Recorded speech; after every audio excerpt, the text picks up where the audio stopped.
Voilà, ici je viens de rentrer et la voiture s'est connectée au Wi-Fi et télécharge donc la dernière mise à jour qui est normalement bien celle de Noël.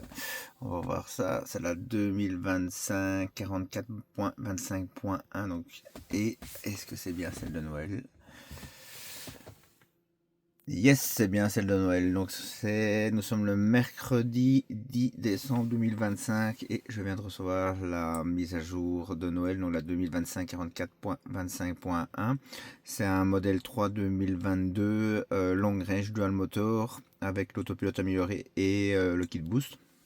Au niveau nouveautés, il y a cabine photo, qui permet de faire des selfies et personnaliser ceux-ci, donc pourquoi pas. Ensuite, il y a l'activité chien qui sera visible pour iOS uniquement pour le moment. Ça viendra certainement pour Samsung par la suite.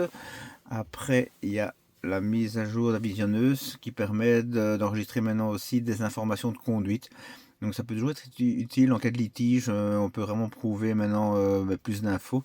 En dehors du film, on peut aussi, par exemple, peut-être que quand les clignotants seront indiqués, quand vous tournez, ils pourront dire ouais, on n'a pas mis le clignotant. Ben si monsieur, on l'avait bien mis. Donc, ou madame, hein, c'est suivant. Après, il y a la mise à jour de Noël. Donc là, c'est plus du visuel et les petits effets. Donc, on verra ça par la suite. Après, il y a la mise à jour du jet de lumière.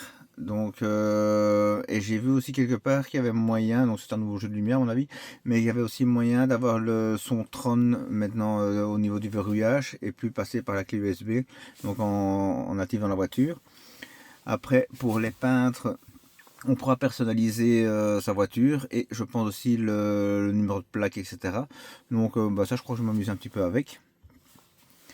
Après, il y a l'amélioration de l'application de navigation, donc on peut maintenant bouger les favoris et tout, donc ça peut toujours être utile. Et ça, par contre, ça c'est top.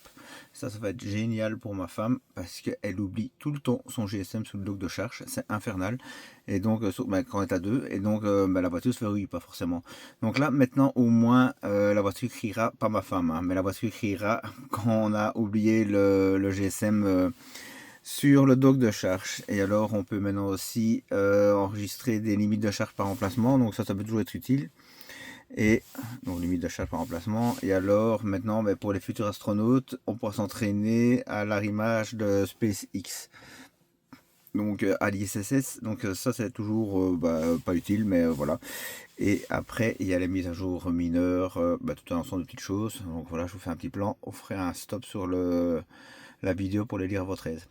Donc voilà, si j'ai courage, j'installe ça cette nuit. Si pas, ça sera pour demain matin. Voilà, à plus.